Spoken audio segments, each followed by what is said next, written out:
எல்லோருக்கும் வணக்கம். எல்லோரையும் வேர்ல்ட்ஸ் பெஸ்ட் தமிழ் சேனலுக்கு வரவேற்கிறோம். இந்த காணொளியில் நாம் பார்க்கவிருப்பது டெய்லி கரண்ட் அஃபேர்ஸ் 29 நவம்பர் 2024க்கானது. டெய்லி கரண்ட் அஃபேர்ஸ் 29 நவம்பர் 2024க்கானது. இதில் மொத்தம் 20 நிகழ்வுகள் பார்க்க போகிறோம். அதில் 9 நிகழ்வுகள் அப்ஜெக்டிவ் ஆகும். மீதி 11 நிகழ்வுகள் பார்த்தீங்கன்னா தகவல்களாகவும் பார்க்க போகிறோம். முதல் கேள்வி, கடல்சார் பாதுகாப்பை மேம்படுத்துவது தொடர்பாக இந்தியா, இலங்கை, மாலத்தீவுகள் ஆகிய 3 நாடுகளுக்கு இடையேயான 4வது கடல்சார் பாதுகாப்பு பேச்சுவார்த்தை கூட்டம் எங்கு நடைபெற்றது? கடல்சார் பாதுகாப்பை மேம்படுத்துவது தொடர்பாக இந்தியா, இலங்கை, மாலத்தீவுகள் ஆகிய 3 நாடுகளுக்கு இடையேயான 4வது கடல்சார் பாதுகாப்பு பேச்சுவார்த்தை கூட்டம் எங்கு நடைபெற்றது? இதுக்கு சரியான விடை இலங்கையின் தலைநகர் கொழும்புவில். அதாவது இந்த முத்தரப்பு பேச்சுவார்த்தை 28 நவம்பர் 2020 நடைபெற்றது. இந்த கூட்டத்துக்கு பார்த்தீங்கன்னா இலங்கை வெளியுறவுத்துறை அமைச்சர் தினேஷ் குணவர்த்தனே தலைமை தாங்கினார். இந்தியா, இலங்கை, மாலத்தீவுகள், மொரீசியஸ், செசல்ஸ் ஆகிய நாடுகளின் பிரதிநிதிகள் சிறப்பு அழைப்பாளர்களாக கூட்டத்தில் பங்கேற்றனர். பாதுகாப்பு ஒத்துழைப்பு தொடர்பான முத்தரப்பு பேச்சுவார்த்தையில் இந்தியா சார்பில் தேசிய பாதுகாப்பு ஆலோசகர் அஜித் தோவல், இலங்கை சார்பில் அந்த நாட்டின் பாதுகாப்புத்துறை அமைச்சர் கமல் குணரத்னா, மாலத்தீவுகள் சார்பில் மாலத்தீவு பாதுகாப்புத்துறை அமைச்சர் மரியா தீதி ஆகியோர் கலந்து கொண்டனர். இதுக்கு முன்னாடி பார்த்தீங்கன்னா 3வது கடல்சார் பாதுகாப்பு பேச்சுவார்த்தை கூட்டம் இந்த 3 நாடுகளுக்கு இடையேயான கூட்டம் 2014ஆம் ஆண்டு நடைபெற்றது. பார்த்தீங்கன்னா எங்கே நடைபெற்றதுன்னா டெல்லியில். இதையும் ஞாபகம் வச்சுக்கோங்க, இதுவும் சில சமயம் கேட்கறதுக்கு சான்சஸ் இருக்கு. அடுத்தது 2வது கேள்வி, இந்திய செயற்கைக்கோள் கார்டோசாட் 2F மற்றும் ரஷ்ய செயற்கைக்கோள் கனோபஸ், கார்டோசேட் 2F மற்றும் கனோபஸ் ஆகிய 2 செயற்கைக்கோள்கள் எப்போது மிக நெருக்கமாக வந்தன? இதுக்கு சரியான விடை ஆப்ஷன் பி 27 நவம்பர் 2020. அதாவது இந்திய விண்வெளி ஆய்வு நிறுவனம் பூமி ஆராய்ச்சிக்காக கடந்த 2018ஆம் ஆண்டு ஜனவரி மாதம் 200 கிலோ எடை கொண்ட கார்டோசாட் 2F என்ற செயற்கைக்கோளை விண்ணில் ஏவியது குறிப்பிடத்தக்கது. இந்த செயற்கைக்கோள் பார்த்தீங்கன்னா புவி வட்டப்பாதையில் சுற்றி பல்வேறு தரவுகளை புகைப்படம் மற்றும் தகவல்கள் வாயிலாக இஸ்ரோவின் கட்டுப்பாட்டு அறைக்கு அளித்து வருவது குறிப்பிடத்தக்கது. இந்த நிலையில் ரஷ்ய நாட்டுக்கு சொந்தமான கானோபஸ் V என்ற செயற்கைக்கோள் கார்டோசாட் 2 செயற்கைக்கோளுக்கு அருகில் 224 மீட்டர் இடைவெளியில் அருகில் வந்தது குறித்து ரஷ்யாவின் விண்வெளி ஆராய்ச்சி மையமான ராகாஸ்மாஸ் ட்விட்டரில் வெளியிட்டது குறிப்பிடத்தக்கது. அடுத்தது, கோவிட் தடுப்பு மருந்து மேம்பாடு மற்றும் உற்பத்தி நடவடிக்கைகள் குறித்து ஆய்வு செய்ய எந்தெந்த இடங்களுக்கு பிரதமர் நரேந்திர மோடி அவர்கள் 28 நவம்பர் 2020 பயணம் மேற்கொண்டார்? இதுக்கு சரியான விடை மேற்கண்ட அனைத்தும். அதாவது இவை 3 என்னது?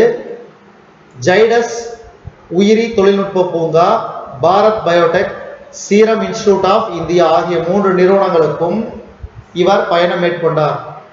அடுத்து 4வது கேள்வி, ஜைடஸ் உயிரி தொழில்நுட்ப பூங்கா நிறுவனம் எங்கு உள்ளது? இதுக்கு சரியான விடை அகமதாபாத்.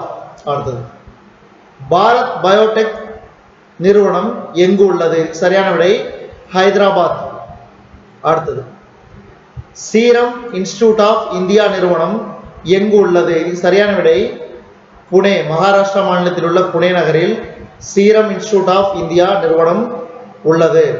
இந்த நிறுவனம் தான் அதாவது ஆக்ஸ்போர்டுடன் இணைந்து, இங்கிலாந்தின் ஆக்ஸ்போர்டுடன் இணைந்து கோவிஷீல்டு என்ற கொரோனா தடுப்பு மருந்தை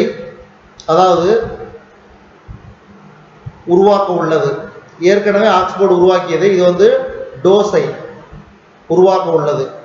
அதாவது வேக்சின், கொரோனா வேக்சினை ஏற்கனவே உருவாக்குனது இவங்க அதிகபட்சமாக தயாரிக்க போறாங்க.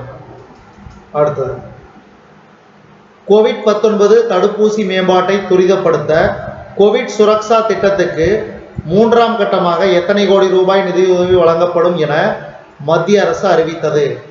கோவிட்-19 தடுப்பூசி மேம்பாட்டை துரிதப்படுத்த கோவிட் சுரக்ஷா திட்டத்துக்கு மூன்றாம் கட்டமாக எத்தனை கோடி ரூபாய் நிதியுதவி வழங்கப்படும் என மத்திய அரசு அறிவித்தது? இதுக்கு சரியான விடை ஆப்ஷன் சி, ரூபாய் 900 கோடி. அடுத்தது, 2019ஆம் ஆண்டில் உலகம் முழுவதும் எத்தனை வினாடிகளுக்கு ஒரு சிறுவர் மற்றும் சிறுமி HIV-யால் பாதிக்கப்பட்டதாக யுனிசெஃப் அமைப்பு தெரிவித்தது? இதுக்கு சரியான விடை 100 வினாடிகள். அடுத்தது, துரியோதன் சிங் நெகி எந்த விளையாட்டுடன் தொடர்புடையவர்? துரியோதன் சிங் நெகி எந்த விளையாட்டுடன் தொடர்புடையவர்? குத்துச்சண்டை. அடுத்தது, புலிகளின் மாநிலம் என்று அழைக்கப்படும் மத்திய பிரதேசத்தில் 2020ஆம் ஆண்டில் இதுவரை எத்தனை புலிகள் இறந்துள்ளதாக அந்த மாநில வனத்துறை தெரிவித்தது? 26. அடுத்தது, 2020ஆம் ஆண்டு ஜூலை முதல் செப்டம்பர் வரையிலான காலாண்டில் $28.1 பில்லியன் நேரடி அந்நிய முதலீடு நாட்டுக்கு வந்துள்ளது. அடுத்தது, அகில இந்திய காங்கிரஸ் கட்சியின் புதிய பொருளாளராக பவன் குமார் பன்சால் நியமனம் செய்யப்பட்டார். அடுத்தது, ஆந்திர பிரதேச மாநிலத்தில் நிவர் புயலில் பெய்த தொடர் கனமழை வெள்ளத்தில் சிக்கி உயிரிழந்தோரின் குடும்பத்துக்கு தலா ரூபாய் 5 லட்சம் நிவாரணம் வழங்கப்படும் என அந்த மாநில முதலமைச்சர் ஜெகன்மோகன் ரெட்டி அறிவித்துள்ளார். அடுத்தது, இந்திய பாதுகாப்பு அமைச்சர் ராஜ்நாத் சிங் வியட்நாம் பாதுகாப்பு அமைச்சர் ஜெனரல் என்கோ ஜூவான் லிச்சுடன் வீடியோ கான்பரன்சிங் மூலம் இருதரப்பு பேச்சுவார்த்தை 27 நவம்பர் 2020 நடைபெற்றது. இந்த பேச்சுவார்த்தை அடிப்படையில் இந்தியா வியட்நாம் இரு தரப்பினரும் வெளியிட்ட ஒரு புதிய கூட்டறிக்கையில் இந்தியா வியட்நாம் நாட்டுக்கு ஆயுதப்படைகள் நவீனமயமாக்குவதற்கு உதவி அளிப்பதாக இந்தியா உறுதியளித்துள்ளது. அடுத்தது, தேசிய பாதுகாப்பு ஆலோசகர் அஜித் தோவல் இலங்கை அதிபர் கோத்தபய ராஜபக்சவை 28 நவம்பர் 2020 கொழும்பில் சந்தித்தார். அடுத்தது, நேபாள நாட்டின் கோர்கா மாவட்டத்தில் இந்திய நிதியுதவியுடன் கட்டி முடிக்கப்பட்ட 3 பள்ளி கட்டிடங்களை இந்திய வெளியுறவுத்துறை செயலர் ஹர்ஷ்வர்தன் சிரிங்லா 27 நவம்பர் 2020 திறந்து வைத்தார். அடுத்தது, ஜிஎஸ்டி பற்றாக்குறையை சமாளிப்பதற்காக விருப்ப தேர்வு ஒன்றை பஞ்சாப் மாநிலம் தேர்ந்தெடுத்துள்ளது. சிறப்பு சாளரம் மூலம் தமிழகத்துக்கு ரூபாய் 1816.66 கோடி வழங்கப்பட்டது. அதாவது இந்த விருப்ப தேர்வு ஒன்றை தேர்ந்தெடுத்துள்ள மாநிலங்களின் எண்ணிக்கை இதுவரை 26ஆக உயர்ந்துள்ளது. சட்டசபையுடன் கூடிய 3 யூனியன் பிரதேசங்கள் தில்லி, ஜம்மு காஷ்மீர், புதுச்சேரி உள்பட 3 யூனியன் பிரதேசங்கள் விருப்ப தேர்வு ஒன்றை தேர்ந்தெடுத்துள்ளது குறிப்பிடத்தக்கது. அடுத்தது, அறிவியல் மற்றும் தொழிலக ஆராய்ச்சி குழுவின் உறுப்பு ஆய்வகமான ஹைதராபாத்தில் உள்ள செல்கள் மற்றும் மூலக்கூறு உயிரியல் மையம் CCMB உருவாக்கியுள்ள கொரோனா தொற்றை கண்டறிவதற்கான புதிய முறைக்கு இந்திய மருத்துவ ஆராய்ச்சி குழு ஒப்புதல் அளித்துள்ளது. அடுத்தது, தென்கொரியாவில் 2020ஆம் ஆண்டு பறவை காய்ச்சல் முதன்முறையாக பரவ தொடங்கிய நிலையில் 3.92 லட்சம் பறவை குஞ்சுகளை அளிக்க அந்த நாட்டு அரசு முடிவு செய்துள்ளது. அடுத்தது, தமிழ்நாடு மாநிலத்தில் 3 IAS அதிகாரிகள் பணியிட மாற்றம் செய்ய தமிழக அரசு உத்தரவிட்டுள்ளது. அது யாருன்னு பார்த்தீங்கன்னா, தமிழ்நாடு ஆவண காப்பகம் மற்றும் வரலாற்று ஆராய்ச்சி துறை முதன்மை செயலாளராக ராஜேஷ் லகானி நியமனம் செய்யப்பட்டுள்ளார். வீட்டு வசதி மற்றும் நகர்ப்புற மேம்பாட்டுத்துறை செயலாளராக கார்த்திகேயன் IAS நியமனம் செய்யப்பட்டுள்ளார். சென்னை பெருநகர வளர்ச்சி குழுமத்தின் உறுப்பினர் செயலராக சன் சொங்கம் ஜடாக் சிறு நியமனம் செய்யப்பட்டுள்ளார். இதுவரைக்கும் நம்ம இந்த காணொலியில் பார்த்தது டெய்லி கரண்ட் அஃபேர்ஸ், அதாவது தினசரி நடப்பு நிகழ்வுகள் 29 நவம்பர் 2024க்கானது.